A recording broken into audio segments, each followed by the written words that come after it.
Assalamualaikum warahmatullahi wabarakatuh. Salam budi luhur. Perkenalkan, nama saya Muhammad Nugroho. Nomor induk mahasiswa 18315112880. Mata kuliah metode penelitian. Dengan dosen pengampu Dr. Muhammad Mambrul Taufik, SAG, SEMM. Fakultas Ekonomi dan Bisnis, Universitas Budi Luhur. Video kali ini saya buat untuk memenuhi nilai ujian akhir semester mata kuliah metode penelitian. Baiklah teman-teman, pada video ini saya tidak sendiri, tapi ditemani oleh saudara saya Panji Hidayat. Baiklah teman-teman, dalam video ini saya ingin memaparkan tentang cara membuat proposal. Silahkan disimak. Proposal merupakan sebuah usulan program kerja tertulis yang Anda tujukan ke lembaga atau institusi yang berkepentingan. Program kerja yang Anda buat dapat Anda kerjakan jika sudah mendapatkan persetujuan dari instansi tersebut. Apabila proposal Anda disetujui, Anda wajib melakukan pekerjaan sesuai dengan isi proposal yang telah Anda buat. Mudahnya, proposal adalah sebuah janji yang sudah seharusnya Anda lakukan, minimal sesuai apa yang Anda tuliskan di dalam proposal tersebut. Makanya ketika membuat proposal, supaya dipertimbangkan masak-masak terlebih dahulu. Jangan sampai ada yang Anda tuliskan di dalam proposal yang sangat menyulitkan Anda dalam mengerjakannya. Jenis proposal. Cara mengajukan proposal dapat dibagi menjadi dua, yaitu mengajukan inisiatif sendiri dan tawaran dari institusi pemberi pekerjaan. Jika proposal yang Anda ajukan bersifat mandiri, Anda diberikan kebebasan dalam format penulisannya. Tapi sebaiknya tetap mengacu pada format penulisan proposal secara umum. Akan tetapi jika proposal yang Anda ajukan karena tawaran dari institusi, maka wajib hukumnya untuk mengikuti semua tata cara, prosedur, dan format penulisan proposal yang biasanya sudah disediakan oleh institusi tersebut. Kejelian dan ketelitian memahami isi buku panduan pembuatan proposal dari institusi inilah yang Anda butuhkan agar dapat membuat proposal yang benar. Kapan mahasiswa membutuhkan proposal? Beberapa kegiatan mahasiswa yang biasanya berkaitan dengan pembuatan proposal yaitu magang kerja, skripsi, penelitian mahasiswa, atau sponsor kegiatan. Magang kerja. Ketika Anda mengajukan permohonan kerja praktek di industri atau magang, pihak perusahaan akan menanyakan proposal terlebih dahulu. Dengan proposal yang sudah Anda buat, mereka menjadi tahu maksud dan tujuan Anda magang di perusahaan tersebut. Apabila pihak perusahaan menerima tawaran yang Anda ajukan di proposal, maka perusahaan akan menerima permintaan magang Anda. Jika tidak menerimanya, maka tentu Anda akan ditolak untuk magang di sana. Yang kedua yaitu skripsi. Demikian halnya dengan pengajuan skripsi.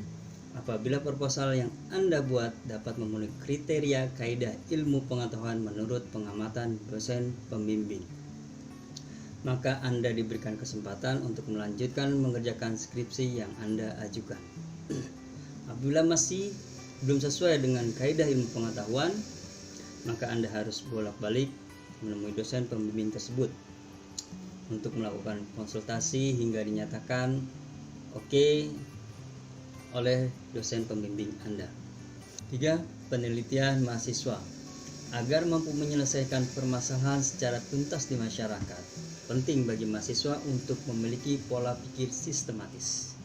Pola pikir yang tidak dapat dibentuk secara instan. Ini perlu adanya stimulan agar dapat berlangsung dengan baik dan lancar. Menanggapi hal tersebut, kini pemerintah telah mengalokasikan dana yang dapat dipergunakan untuk kegiatan mahasiswa. Alokasi dana yang semakin meningkat setiap tahunnya tentu harus melalui pengusulan proposal jika Anda memanfaatkannya. Cukup banyak program kegiatan mahasiswa yang ditawarkan oleh pemerintah. Salah satunya yang banyak diminati oleh mahasiswa seluruh tanah air adalah program kreativitas mahasiswa atau PKM. Melalui proposal PKM inilah pemerintah membuka peluang bagi mahasiswa baik perguruan tinggi negeri maupun perguruan tinggi swasta untuk berlomba-lomba melakukan inovasi. Semua mahasiswa dari berbagai jurusan dapat memanfaatkan PKM tersebut untuk mengembangkan ide-ide kreatif dengan menentukan pilihan jenis PKM yang tersedia. Kini tersedia 5 skim bidang PKM yang mensyaratkan kegiatan di lapangan, dan 2 bidang PKM adalah bentuk artikel ilmiah. Salah satu hal yang menarik dari PKM adalah kesempatan mahasiswa untuk maju ke PIMNAS atau Pekan Ilmiah Nasional. PIMNAS merupakan puncak kegiatan mahasiswa berskala nasional yang secara rutin dilakukan setiap tahunnya sejak tahun 1975. Pemenang dari PIMNAS akan diberikan piala bergilir dari Presiden. Namun untuk mendapatkan pendanaan dari salah satu program PKM bukanlah hal yang mudah. Apabila menjadi anggota PIMNAS, kuncinya adalah proposal yang Anda ajukan, karena seleksi awalnya ada proposal yang memenuhi kriteria. Selain dari pemerintah, kadang perguruan tinggi terutama yang sudah mau juga mengalokasikan dana untuk kegiatan mahasiswa. Apabila Anda tidak lolos dalam pengajuan proposal PKM, dapat Anda rombak proposal Anda ke perguruan tinggi Anda. Apabila proposal Anda cukup menarik dan memiliki kemanfaatan bagi masyarakat umum yang mendesak, pasti akan disetujui. Kemudian yang keempat yaitu sponsor kegiatan. Banyak sekali event kampus yang diserahkan mahasiswa dalam melaksanakannya, seperti penyambutan mahasiswa baru, workshop, seminar, pameran, dan lain sebagainya. Selain menggunakan dana kampus, Anda dapat mencari dana tambahan dari sponsor dalam melakukan kegiatan ini. Bisa-bisa Anda mendapatkan keuntungan yang cukup lumayan. Cara mendapatkan dana sponsor tentu diawali dengan membuat proposal. Selain itu, proposal Anda tawarkan ke beberapa perusahaan atau institusi yang bersedia menjadi donatur. Pada umumnya mereka bersedia menjadi donatur kalau berdampak positif bagi perusahaannya. Setelah mendapatkan donatur, jangan lupa Anda melakukan kewajiban yang disyaratkan oleh donatur, seperti pemasangan logo perusahaan di event tersebut atau media promosi yang lain sesuai dengan kesepakatan yang Anda buat. Begitu selesai kegiatan, maka segeralah memberikan laporan kegiatan pada semua donatur agar mendapatkan respon baik. Mungkin di lain waktu Anda membutuhkan mereka lagi di event yang akan datang. Baiklah teman-teman, pemaparan berikutnya akan dilanjutkan oleh saudara saya.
tidak dapat disamakan dengan cara membuat atau menulis fiksi.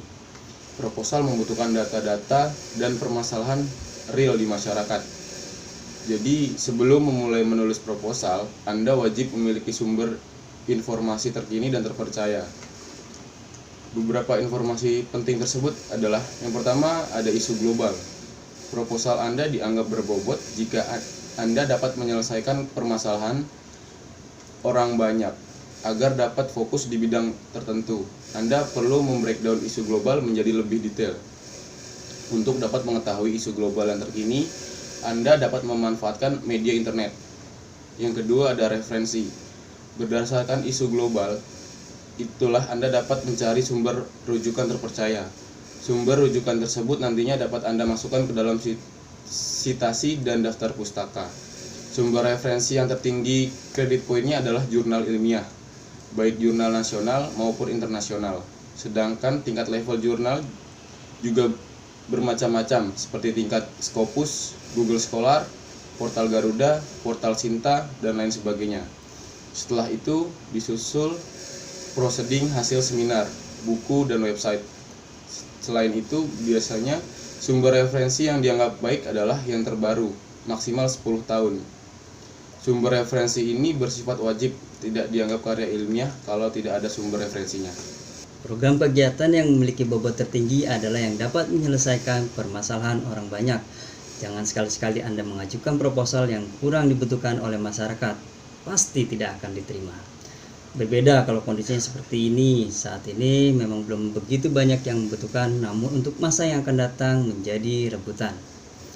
Karena keterbatasan dana dari pemerintah untuk alokasi dana penelitian, inilah maka untuk sekarang ini proposal penelitian diprioritaskan yang memiliki aspek fungsi di masyarakat. Berbeda dengan negara-negara maju, mereka mengutamakan inovasi daripada aspek manfaat untuk saat ini. Bisa saja untuk saat ini kurang bermanfaat atau belum diketahui masyarakat atas manfaatnya tersebut. Namun dengan perkembangan iptek yang semakin canggih, diprediksi akan sangat berguna untuk masa mendatang. Yang berikut yaitu ide. Ide unik dan dapat menjawab permasalahan global adalah kunci lolosnya proposal Anda. Jangan sekali-sekali Anda membuat proposal yang sudah dilakukan oleh orang lain. Selain membuang-buang waktu, juga sudah dapat pastikan tidak akan diloloskan oleh reviewer. Membuat proposal yang baik dan benar dapat Anda lakukan sebagai berikut. 1. Membuat kerangka proposal. Seperti yang disebutkan di atas, bahwa proposal penelitian merupakan hasil pemikiran yang sistematis dan terstruktur, sehingga dalam proses penyusunannya tidak dapat Anda lakukan dengan asal-asalan, tanpa memperhitungkan berbagai hal yang terkait. Yang kedua yaitu membuat draft proposal. Setelah kerangka proposal Anda sudah buat, Anda dapat menuangkan ke format penulisan menurut di buku panduan. Uraikan isi proposal secara urut, detail, dan berbobot. Gunakan bahasa yang simpel dan tidak bertele-tele. Buatlah draft proposal sesuai urutan per bab hingga proposal tersebut selesai. Kemudian yang ketiga yaitu finalisasi proposal. Begitu draft proposal sudah jadi, sebenarnya Anda sudah menyelesaikan proposal yang sesuai dengan format penulisan yang ada di buku panduan. Namun, alangkah baiknya sebelum Anda kirimkan terlebih dahulu, Anda lakukan pengecekan ulang dengan membaca dari awal hingga akhir proposal tersebut. Bila perlu, mintalah orang lain untuk membaca dan menemukan kejanggalan yang ada dalam proposal Anda. Setiap Anda membaca ulang proposal tersebut, biasanya menemukan kejanggalan, sehingga semakin banyak melakukan pengulangan membacanya, sebenarnya akan semakin memperbaiki kualitas proposal Anda. Jadi sering-seringlah membaca ulang untuk dapat mengoreksi proposal Anda. Sistematika proposal. Biasanya setiap pemberi dana memiliki format penulisan proposal yang tidak dapat disamakan antara pemberi dana satu dengan yang lainnya. Namun secara umum, format atau susunan penulisan proposal penelitian yang banyak dilakukan adalah sebagai berikut. 1. Halaman judul, kemudian halaman persetujuan, daftar isi proposal tersebut, daftar pustaka, dan lampiran-lampiran. Isi proposal merupakan inti dari proposal yang Anda lakukan. Pada bagian ini terdiri dari beberapa bab yang tersusun secara urut menurut alur kinerjanya. Seleksi proposal. Untuk mendapatkan pendanaan program PKM, Anda harus mengikuti tahapan seleksi yang sudah terjadwal. Biasanya, urutan tahapan dalam pengusulan program PKM adalah tahapan pengajuan proposal, tahapan desk evaluasi, tahapan pemaparan, tahapan penentuan. Dalam tahapan pengajuan proposal, panitia akan menerima semua bentuk proposal dan mengelompokkan berdasarkan skim bidang penelitian. Proposal penelitian yang masuk, skim tertentu saja yang dapat masuk ke tahap selanjutnya. Kemudian dalam tahap desk evaluation, proposal-proposal yang sudah masuk mulai dilakukan seleksi terkait dengan pengecekan tulisan, terkait dengan format tulisan, ukuran dan berat kertas, warna sampul, jenis teks dan ukuran font, dan lain-lainnya, sehingga pada daftar pustaka dan lampiran jika menggunakan. Selain daripada itu, juga harus mengetahui dosen pembimbing, ketua jurusan atau dekan dalam bentuk tanda tangan dan cap atau stempel basah. Jadi proposal tersebut tanda tangannya harus asli. Apabila tidak memenuhi kesemuanya format yang ada di panduan, maka proposal Anda tidak dapat melanjutkan ke tahap berikutnya. Berikutnya itu tahap paparan. Setelah proposal Anda lolos desk evaluation, tahap selanjutnya adalah pemaparan di depan reviewer untuk dilakukan penilaian secara substansial. Pada tahapan ini Anda perlu mempersiapkan mental, karena Anda pasti akan ditanya terkait isi proposal yang Anda buat. Mudahnya tahap ini adalah pertanggungjawaban Anda terhadap proposal yang sudah Anda buat. Jika Anda mampu mempertanggungjawabkan di depan reviewer, maka Anda akan mendapatkan nilai baik. Namun jika ternyata Anda tidak dapat mempertahankan pendapat Anda, maka sudah pasti proposal Anda akan ditolak. Dan tahap berikutnya yaitu tahap penentuan. Penentuan lolos proposal berdasarkan dari tahap paparan. Bagi yang sudah dinilai paparannya oleh reviewer akan dilakukan seleksi prioritas dalam penentuan pendanaan. Demikianlah cara membuat proposal penelitian bagi mahasiswa, terutama proposal untuk PKM. Proposal yang pernah saya buat di saat saya sekolah, yaitu membuat acara atau kegiatan teater. Kami tim dalam pembuatan proposal juga dibimbing oleh guru pada saat itu. Salah satu kendalanya memang dari segi budget, di mana dana kami coba mencari dari pihak orang tua murid dan juga kami mengajukan ke pihak sekolah. Alhamdulillah akhirnya semuanya berjalan dengan lancar. Kegiatan teater tersebut sangat membuat kami merasa pengalaman hal tersebut, pembuatan proposal begitu berharga bagi kami. Di sini kalau Panci pernah apa aja ya? Kalau saya pernah ini sih Mas,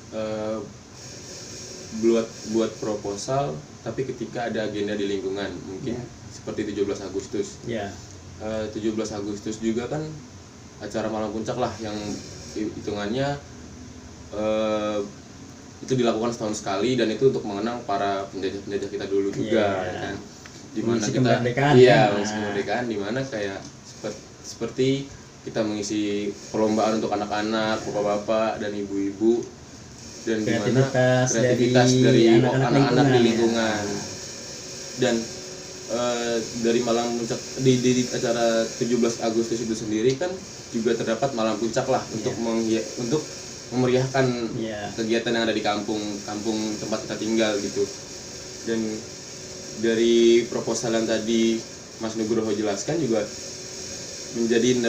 saya mendapat nilai plus tersendiri, jadi mengetahui, karena saya pernah mengirim proposal untuk mengisi agenda tersebut namun ditolak. Berarti kan ada kesalahan dari proposal yang saya buat pada waktu itu.